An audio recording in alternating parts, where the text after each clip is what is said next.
በጉጉት ሲጠበቅ የነበረው የዲፕሎማቶች መንደር በሆነው በሳር ቤት ሳይታችን ላይ የቤት ባለቤት ለመሆን ፈልገው ሽያጭ በመጨረሳችን እድሉ ላመለጣችሁ ደንበኞቻችን ዳግመኛ በዛው ሳር ቤት ከቫቲካን ኤምባሲ ፊት ለፊት የተለያዩ የካሬ አማራጮችን እስከ 35% በሚደርስ እውነተኛ ቅናሽ ከ80 ካሬ ጀምሮ በ5.7 ሚሊዮን ብር የቤት ባለቤት ስናደርጎ በታላቅ ደስታ ነው።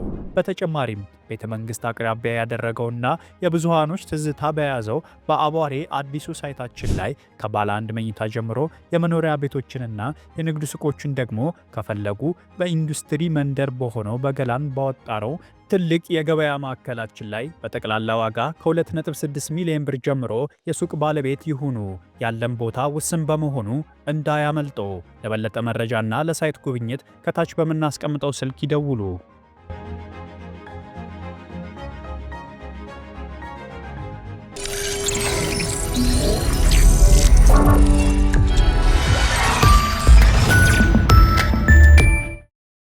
ይህ አዋዜ ነው።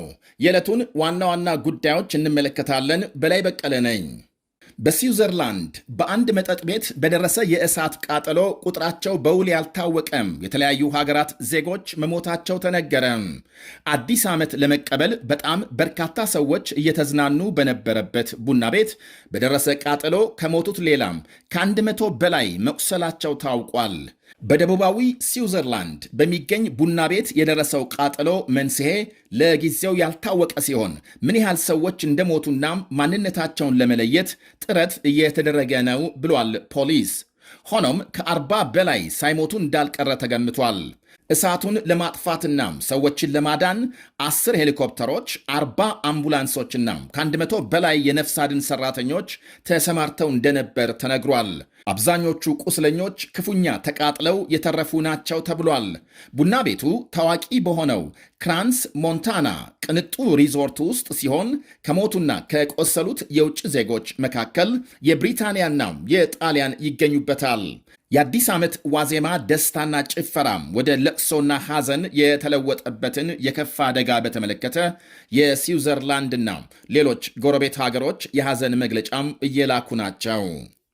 ሶማሌላንድ የጋዛ ስደተኞችን ለመቀበል ወይም እስራኤል የጦር ሰፈር እንድታቋቁም ተስማምታለች መባሉን አስተባበለች። የሶማሌላንድ መንግስት ባወጣው መግለጫም ፍልስጤማውያን ስደተኞችን ለማስፈርና በሃርጌሳ ወታደራዊ ጣቢያም እስራኤል ልትገነባ ነው በማለት የሶማሊያ ፕሬዝዳንት የሐሰት ወሬ እየነዙ ነው ሲል አጣጥሏል። ሶማሌላንድ ከእስራኤል ጋር የፈጸመችው ውል ፍጹም የዲፕሎማሲ በዓለም አቀፍ ሕግና የጋራ መከባበር ላይ የተመሠረተ የጋራ ጥቅም ስምምነት ነው ብሏል። በሶማሊያና በሌሎች መሰል ወገኖች የሚሰራጭ መሠረተ ቢስ መረጃም ዓለም አቀፉን ማኅበረሰብ ለማሳሳት የተደረገ ሙከራ ነው ሲል ወቅሷል። የሶማሊያ ፕሬዝዳንት ለአልጀዚራ በሰጡት ቃለ ምልልስ ሶማሌላንድ ለእስራኤል ዕውቅና ምላሽ በሦስት ጉዳዮች ላይ ስምምነት መፈጸሟን ገልጸዋል። የመጀመሪያው ፍልስጤማውያንን ለማስፈር በኤደን ባሕረ ሰላጤ ዳርቻ ለእስራኤል ወታደራዊ ጦር ሰፈር መፍቀድና ሶማሌላንድ በአብርሃም ስምምነት እንድትገባ ወይም እንድትሳተፍ ማድረግ እንደሆነ ጠቅሰዋል። እነዚህን የእስራኤል ፍላጎቶች ተግባራዊ ለማድረግ ከተነሳች ደግሞ አደገኛ ሁኔታም ይፈጠራል ሲሉ አስጠንቅቀዋል። የአብርሃም ስምምነት የአረብ ሀገራት የእስራኤልን ሕልውና ተቀብለው ግንኙነታቸውን ለማሻሻልና ለማጠናከር የታለመ የትብብር ስምምነት ነው። በሌላ ዜና በሶማሊያ የሚንቀሳቀሰው አልሻባብ የእስራኤልን ዕውቅና በመቃወም የሶማሊያን ሕዝብ በእስራኤል ላይ እንዲነሳ ጥሪ አቅርቧል። የአልሻባብ ቃል አቀባይ በቪዲዮ ባስተላለፈው መልእክት ሶማሊያውያን ሀገራችሁን ከእስራኤል ታጥቃችሁ ተከላከሉ በማለት ጠይቋል። የሶማሌላንድ መሪዎችን ከሃዲ በማለት የተሳደበው ቃል አቀባዩ በሶማሊያ ሕዝብ ላይ ቅኝ ግዛትን ጋብዘዋል ሲል ከሷል። ማንም የሰለጠነና መሳሪያ ያለው የሶማሊያ ወጣት በእስራኤል ላይ ጦርነት እንዲከፍት፣ ስልጠናና መሳሪያ የሌላቸው ደግሞ አልሻባብን እንዲቀላቀሉ ሲጋብዝ፣ የሶማሌላንድ ሕዝብም የእስራኤልን ዕውቅና እንዲቃወም ጠይቋል። አልሻባብ በሰፊው ጥቃት ከሚፈጽምባት ሶማሊያ በመነሳት በአካባቢው ሀገራት ሳይቀር የሽብር ጥቃት በማድረስ ይታወቃል ወይም ይከሰሳል። በሶማሊያ መንግስትም ሆነ በአሜሪካና በሌሎች ሀገራት በአሸባሪነት ተፈርጆ ሲታደን መቆየቱ ይታወቃል። በሌላ ዜና የእስራኤል ዕውቅናን ተከትሎ ጅቡቲ በሀገሯ የሚገኘውን የሶማሌላንድ የዲፕሎማሲ ቢሮ መዝጋቷ ተሰምቷል። እንዲሁም ዲፕሎማቶቿን ከሃርጌሳ እንደጠራችና ሶማሌላንድም ተመሳሳይ እርምጃ መውሰዷ ታውቋል። የጅቡቲና የሶማሌላንድ የዲፕሎማሲ ግንኙነት የእስራኤል ዕውቅናን ተከትሎ ውጥረት ውስጥ መግባቱ ይነገራል። ይህም ለዓለም አቀፍ ጉዞ የጅቡቲ ፓስፖርትን ለሚጠቀሙ የሶማሌላንድ ባለሥልጣናትና ታዋቂ ግለሰቦች በተለይም ለሶማሌላንድ የንግድ ማህበረሰብ ትልቅ ጉዳት ይፈጥራል ይላሉ ታዛቢዎች። የኢራን ህዝባዊ ተቃውሞ ዛሬም ተጠናክሮ ሲቀጥል በደቡብ ምዕራብ የሀገሪቱ ክፍል ከጸጥታ ኃይሎች ጋር በተፈጠረ ግጭት 2 ሰልፈኞች መገደላቸው ይነገራል። በርካቶች መቁሰላቸውን የፋርስ ዜና አገልግሎት ባሰራጨው ዘገባም የዚህ የኑሮ ውድነት ሰልፍ ከተቀሰቀሰ ወዲህ ሰልፈኞች ሲገደሉና ሲቆስሉ ዛሬ ለመጀመሪያ ጊዜ ነው ብሏል።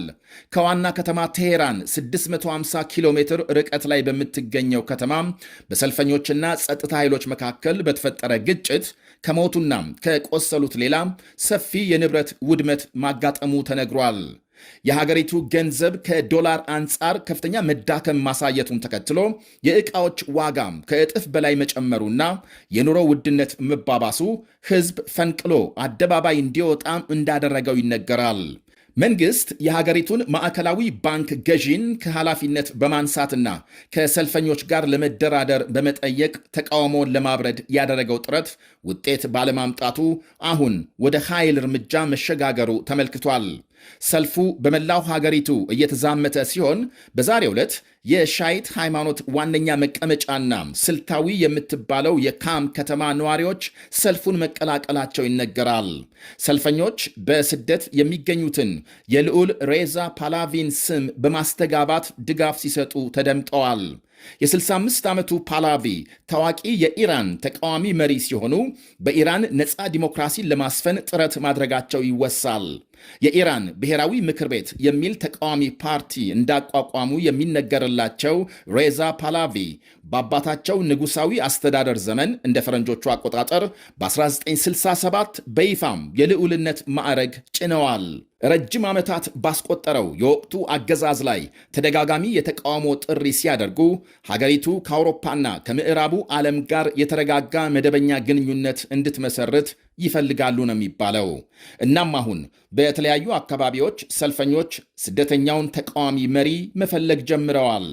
የአሜሪካ መንግሥት በኢራን እየተካሄደ ላለው ሕዝባዊ ተቃውሞ ድጋፍ በመስጠት መግለጫ ማውጣቱ ይታወሳል። አዲሱ የኒውዮርክ ከተማ ከንቲባም ዞራን ማምዳኒ በአዲስ ዓመት ቃለ መሐላ ፈጽሞ በይፋም ሥራ ጀመረም።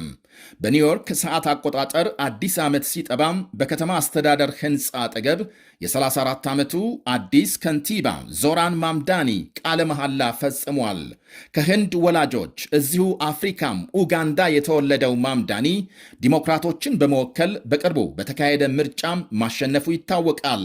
በኒውዮርክ ታሪክ የመጀመሪያው ሙስሊም ከንቲባ ነው ማምዳኒ። የአሜሪካ ፕሬዝዳንት ዶናልድ ትራምፕ በየቀኑ ከሐኪም ትዕዛዝ ውጪ ከፍተኛ መጠን ያለው አስፕሪን እንደሚወስዱ ገለጹ። ሐኪሞች ደም ለማቅጠን አስፕሪን ጥሩ ነው ስላሉ ደሜ ቀጥኖ ወደ ልቤ በቀላሉ እንዲዘዋወር አስፕሪን በርከት አድርጌ በየቀኑ እወስዳለሁ ብለዋል ፕሬዝዳንቱ ለዎል ስትሪት ጆርናል በሰጡት ቃል። መልካም ጤንነት እንዲሰማኝ እፈልጋለሁ በማለት አክለዋል። በእርግጥም አስፕሪን በየቀኑ መውሰድ በተለይ ዕድሜያቸው ከ60 ዓመት በላይ ለሚሆኑ ሰዎች ለድንገተኛ የልብ ድካም የመጋለጥ ዕድላቸውን እንደሚቀንስ ሐኪሞች ይገልጻሉ። ታዲያም በየቀኑ መወሰድ ያለበት ማለትም አነስተኛ መጠን 81 ሚሊግራም ሆኖ ሳለ ትራምፕ ግን በየዕለቱ 325 ሚሊግራም እንደሚወስዱ ሐኪሞቻቸው ለጋዜጣው ተናግረዋል። ፕሬዝዳንቱ አልፎ አልፎ እጃቸው ሲንቀጠቀጥና የጠባሳ ምልክት የሚታይባቸው የዚሁ ውጤት ሳይሆን እንዳልቀረም ተገምቷል። የ79 ዓመቱ ትራምፕ በዕድሜ የገፉ ሁለተኛው የአሜሪካ ፕሬዝዳንት ናቸው፣ ከቀድሞ ፕሬዝዳንት ጆ ባይደን ተከትለው። ባይደን ስልጣን ሲለቁ ዕድሜያቸው 82 ነበር። ይህ አዋዜ ነው።